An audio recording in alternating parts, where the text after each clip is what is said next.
2 and cue Sonia! Hello, in a packed show today we'll be looking at games based on TV shows, including the riotous Beavis and Butthead. That's super, that's marvellous, terrific. Now cue Sonia for the review sequence. Our main review is Comic Zone on the Mega Drive. It's looking good, good, good. Now run the violet, BT! And I'll be appearing on the cable TV show Video Game Slams, and hopefully we'll be meeting the Invisible Games reviewer. Now, where is that guy? I'll be seeing you. Cue Sonia! Now, there isn't a bad influence video game, yet, but lots of other TV shows have inspired games designers. One of my favourite shows is the cult cartoon series Beavis and Butthead, and that's just been released on the SNES and Mega Drive. This is the Mega Drive version. In the game, the decidedly non-dynamic duo have just got to get to a heavy metal concert, and it's up to you to help them find the tickets, performing various gross and antisocial acts along the way. It's like, cool. Or it would be if it was as good as the series. And actually, it ain't happening, dude. Cartoons are all very well, but sometimes one yearns for something a bit more realistic and meaningful, something that will entertain without losing its relevance to our everyday lives. Something like Thunder in Paradise, the action series starring wrestler Hulk Hogan that spawned a game on a CDI. Sadly, the promised interactivity turns out to be nothing more than a series of boring, monotonous shoot-'em-ups against flashy full-motion video backdrops. Perhaps it's faithful to the series after all, then. Shoot-'em-ups against flashy full-motion video backdrops. Perhaps it's faithful to the series after all, then. Cartoon and action programs are obvious choices to be made into games, but some brave coders have really pushed back the video game boundaries by attempting to convert ordinary programs like soaps, sitcoms and game shows. The earliest one we've managed to find is Neighbours on the ZX Spectrum. You play Scott Robinson, as played by Jason Donovan in the series all those years ago, hurtling round Ramsey Street on your skateboard, racing against other neighbours' faces from the past, and heading towards your ultimate confrontation with Mrs. Mangle. There's also Hello Hello on the Amiga. Listen carefully, I shall say this only once. You have to guide Renee and Michelle on a quest for stolen art treasures. Our heroes have to avoid kamikaze birds, outwit guards, and leap from speeding trains, all in their inimitable Gallic style. OK, that's soaps and sitcoms. Representing game shows, there's Countdown on the PC, giving you the chance to fulfill your dream to be a contestant on the intellectual game show. All the elements of the show we know and love are there. You can have the Countdown experience as much as you like in your own home. Excuse me, sir, would you like me to explain how the game works? Well, if you can do it in 30 seconds, I'll be very glad. Right, yes, well, you see, what you've got to do is make as long a Well, word at least to know this whole one copy. Now, if you prefer music to TV, you need Virtual Violet's guide to the hottest places on the internet.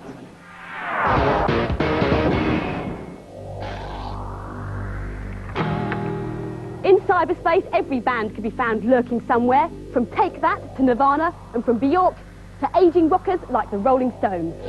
So the stage is set for a new battle of the bands. The contenders, Blur, and Oasis, of course. Which group has the best official site on the World Wide Web? Round 1. The official Blur site is based on a notice board. There are song lyrics, pictures, video clips and sound samples. Elsewhere on the internet, I found a shareware audio player that lets you add all kinds of effects. Round 2. The Oasis web pages serve up info, lyrics and artwork, all in the band's own unique flavour. But the umbrella on the cocktail has got to be the complete rock and roll excess of sound and video. He's sexy, the Oasis web pages are sexy, and I'm sexy. So Oasis seriously look like winners. But this one's going the distance. Round 3. I've awarded Blur extra points for style. A quirky section shows you pages and pages of concert tickets stretching back over 4 years, and photos taken by friends and family. Then there's the promise of any minute now updates on The Great Escape, their new album released this week. So, Blur win. But don't worry, Oasis can take it. They just roll with it. Our main review this week is Comic Zone on the Mega Drive. It's a strategy beat-em-up with a difference. You take on the role of Sketch Turner, a comic book artist. One night, one of the evil dudes you've created comes to life and thrusts you into the pages of your own comic strip. The aim of the game is to escape. Biff! Kapow! But wait! Comic strips are separated into frames, and Sketch has got to find a way out of each of them. Zooks! What's more, the evil captor keeps drawing enemies for Sketch to fight before he can escape. Arrgh! Here's Lakesh. The comic book style is an original way to present a platform beat-em-up, but apart from a few new ideas, it's basically the same as 100 other games. This game's very easy in that you use the same button to kick, the same button to punch, and the same button to pull out the special moves as well. In that sense, it becomes pretty boring because we're using the same button to do everything. Here, Mortis is just drawn in another character. Here, I've got two options of where to go. I'm going downwards because I think it'll probably be easier. There are many special items you can pick up throughout the game. Here, I'm picking up my rat. You can help me find special rooms, secret weapons. Among the secret weapons, you can get knives, bombs, and a super power-up which turns you into a superhero. By going through the manhole, I've reached the sewers now. I'm bored to death of beat-em-ups, and although this one isn't particularly bad, it's not particularly good either. There are some novel ideas in there, but unfortunately, they haven't been made the most of. This is great. It's a new way of looking at a strategy beat-em-up game. If you like bold and vibrant comic book characters, then you'll love this one. It's a fresh new idea for a platform beat-em-up, and it looks great. But for me, there's nothing special about the gameplay, and that's what counts. And the scores for Comic Zone, the boys gave it a beat 'em up, 3 out of 5, and the girls gave it a reserve my copy every week, 4 out of 5. In America, they have what they call can-do people. Sports guy orchestrated it. And here in San Francisco, there are two can-do people who decided they want to make a television show. Hey, wake up! Wake up! So they did. It's called Video Game Slams, and it goes out on San Francisco's CityVision cable TV network on Channel 53, the Community Access Channel. Community access means that anyone can have a go at making a programme. All you need are great ideas, and Video Game Slams is totally original. Anyhow, that's all for now, Dr. Brandon Maxwell, and as always, I'll be seeing you. And these are the two people behind Video Game Slams, director Michael Baldwin and producer Kimberly Baldwin. So this is the nerve centre of the operation, right? Well, kind of. This is the office, and this is actually the flat, and this is our bedroom. This is the other part of our office. This is the other computer that I work on, and this is our upcoming games board. Roomy. This is our high-tech game area where we actually preview any of the games that we're going to use before the show, and then we use these different monitors and so forth to tape the clips that will roll in as we do it. Then the different systems that we would use would be the 32X unit, the Mega Drive, the Mega CD, we've got the SNES, the 3DO unit, the Atari Jaguar, and of course the newly released Sega Saturn. Very nice. So no PlayStation yet then? No PlayStation, but we do have the recently released in America PlayStation Hat. So we keep everything we need for the show around the house. For example, in this closet, we keep our presenters. Oh, hi! Hi! Hey, why don't you come join us in here? Hey, Michael, what do we eat? Hey, sports guy here. Thank you. Kimberly and Michael have asked me to be a guest presenter on the show. It's recorded on Sundays and takes about 3 hours of total mayhem. Right, I think I'd better wrap my game review now.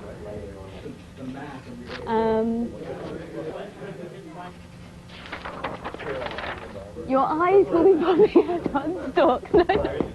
Real speed. And the music up. It's me, Special Agent Ripley. Each review is recorded in turn, and then they're edited together later. Capture the flag, your goal. Anything can happen on the show, so it's a good idea not to get too close to the action. We're going to go all the way over here to special guest star Matthew the cameraman. Oh, yes. Let's get him out here, see what he can do. Let's go waiting on the game. Very good. Oh, very good. Thank you, Matthew, the bad influence cameraman, for that informed games expert comment. Not.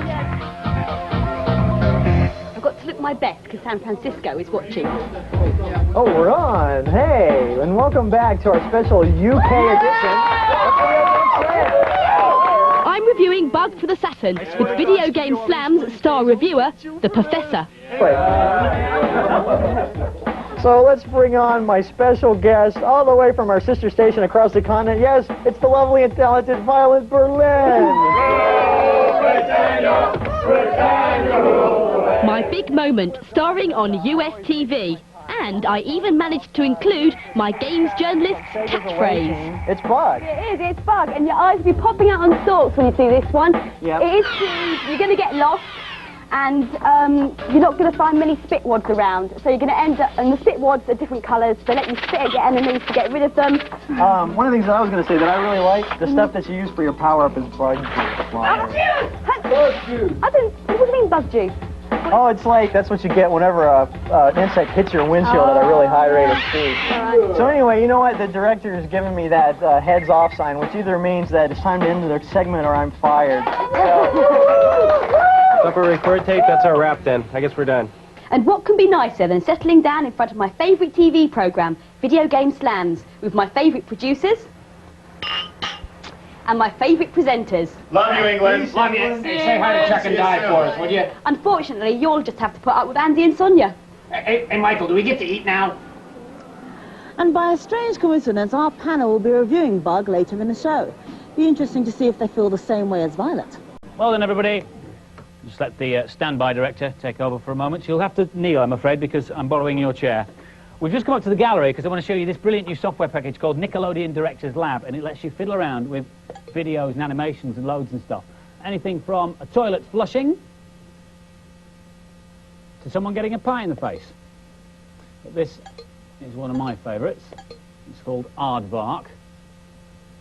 If I click at the bottom of the screen here on loop, the video will just play round and round and round and round. So I can show you that you can speed it up like that, or you could slow it down by clicking here, or you can make it bounce around the screen, you can make it go all the way around the edge of the screen, you can have 4 of them running at once, or better still, you can play around with some animations. And if I just call up one I was working on earlier on,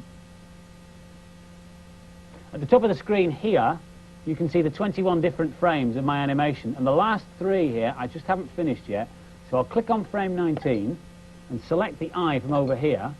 And you can just look at the top now. It was just leaving the top of frame in 18, so if I put it, say, there, and that one, I click on 20, I can put the eye here, and then in 21 we'll have it bouncing just off the bottom now. We can play that through, and there's my aardvark and bouncing eye animation. If I go out through this door into this kind of control or reception area, I can get some sound effects if I click in here. Listen to these chickens. If you don't like the sound effects that are in, you can actually record your own. Just click on record, standby studio, and run VT. Play myself back. Standby studio. It's slow, that, isn't it? Here we go. Standby studio and run VT. So that's the video. We've had the sound effects. Where do you put it all together? In the director's lab. Just for argument's sake, let's pick a bit of my Aardvark video here. We can put that in there like that, and just any old music. Sounds jolly enough, doesn't it? And find some silly sound effects from the junk drawer. Play that all through. Yeah, well, you get the general idea. But where's the best place to view your finished work when you've put it all together? Where else but the screening room? So, ladies and gentlemen, I give you my famous Bad Influence animation sequence. There's been a very important computer game show going on in London this week. Naturally, the Bad Influence cameras were there, so... Standby studio and run VT. It's big, bold and busting. ECTS 95 was held at Olympia this year, and there were more games to look at than perforations in a tea bag. On the Super Console side, there was plenty to see. This is the first time that Virtua Fighter 2 has been shown on the Saturn. The complex 3D sprites are almost identical to the arcade machine's fighters. The disc features new moves for the original characters, a fistful of new faces to duel with, and lots more detailed graphics. Also making its first appearance on Saturn was Virtua Cop. Players have to pick off the three-dimensional bad guys as they jump out of the screen before the villains fill them full of buckshot. The game will come packaged with the same gun that's chained to the arcade cabinet. Everyone was out to get attention at the show, some with more dressing than others. But once you got past the Batmobile cars, globe-trotting stars, even nifty ball handling couldn't outshine the top games on offer. Alien Trilogy has been around as a demo for years, but we can reveal that it's finally coming out for the PlayStation. As you'd imagine, the game features the extraterrestrial facehuggers themselves in a Doom-style game. Another late arrival to the UK scene is the classic Neo Geo 3D blaster, Viewpoint. The isometric graphics have made it over to the PlayStation from the arcade machine and look even better. Feel like restaging some of the most famous boxing matches in history? Well, now you can with Foes of Ali. Slug it out with a boxer of your choice, or have Ali himself in your corner.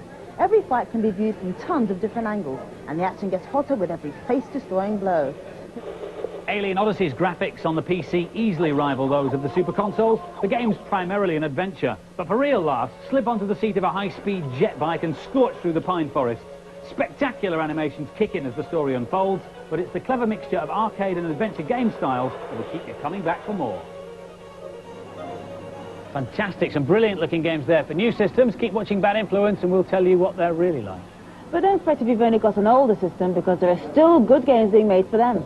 Time now for some more games reviews. A new cute hero hits the Saturn this week. He's lime green, has a wicked spike on his bum and goes by the name of Bug. Yes, even the Super Consoles have platform games with little extras like voice samples. I hate that. All the classic platform gameplay is there. Bug has to collect his power-ups and health points to beat the baddies and rescue his friends from the insect-eating Queen Cadabra. Here's Emily. This is a game to be enjoyed by everyone. It's easy to get into and it looks amazing. You can kill enemies by either spitting at them or jumping on them and using the sting in your bum. That was a frog and a dragonfly which I just destroyed. Now I'm going to jump onto the waterfall and collect some blue crystals. Once I've got 100, I can go onto a bonus round at the end of the level. The waterfall's harder to walk on. The game looks great, sounds great, and it's one that you can play for hours and hours without becoming bored. This is the most playable game I've seen all year. Bug is bright and colourful, and the voice samples finish off a perfect game. It's addictive, the 3D graphics are excellent, and the music's first class. You just can't knock this game. Bug's got real personality. It makes a change from the ordinary run-of-the-mill 2D platformer. I love it. And the scores for Bug, the boys gave it an excellent 4 out of 5, but the girls went all the way, a maximum 5 out of 5.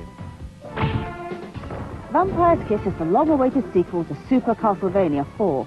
You take on the character of Richter, who has to fight his way through monster-maiming levels to rescue his kidnapped loved one and save the town from the dreaded Dracula. Was the sequel worth waiting for, or has Drac had his day? Here's Harry. There's a lot of fuss made about the original Castlevania when it first came out 4 years ago, but unfortunately they don't seem to have improved it for this sequel. You just destroy everything that moves. It's all a bit monotonous. The gameplay is very basic, and the slow-moving character is really annoying. He just moves like a snail. This is actually the fastest that I can move throughout the whole game. If you're into old games with old ideas, then this is for you. But for me, this was more of a vampire's miss than a vampire's kiss. It's extremely slow. The only thing I look forward to is jumping off the walls and dying. Playing this game for 5 minutes is more than enough. Scores then for Castlevania Vampire's Kiss? Oh, low, so low. Both the boys and the girls give it a minimum 1. There's just time for the competition. We're giving away a Mega Drive with a copy of Comic Zone, and the question is, which comic books character who lives in Gotham City first appeared in Detectives Comics number 27? Was it A, Judge Dredd, B, Batman, or C, Spider-Man? Phone in your answers on 0891 800 300. That's 0891 800 300. Calls cost no more than 25 pence. The lines close at midnight on Sunday. And don't forget the most important thing, to let the person who pays the bill know you're calling. That's right, you can't win if you don't ask permission, because we always check. Last week's competition prize was a Saturn with Panzer Dragoon. We asked you the question, what was the original meaning of the word Dragoon? The answer was soldier. We had over 12,000 entries, but well done, Joanne Ollie from Newcastle. You're our winner this week. Well done. 10 runners-up will get one of these. Come here. The Bad Influence Bad Crew T-shirts being modelled by one of our crew. Your name's going across the bottom of the screen now, so congratulations. And that's quite enough of you, Barry. Get off, please. Come here, come on, you're finished yet? Don't forget our really exciting worldwide webpage. The address is coming up in a moment. And also tune in next week, because we'll be looking at link-up games, including the amazing Destruction Derby. Bye. See you next week, bye-bye.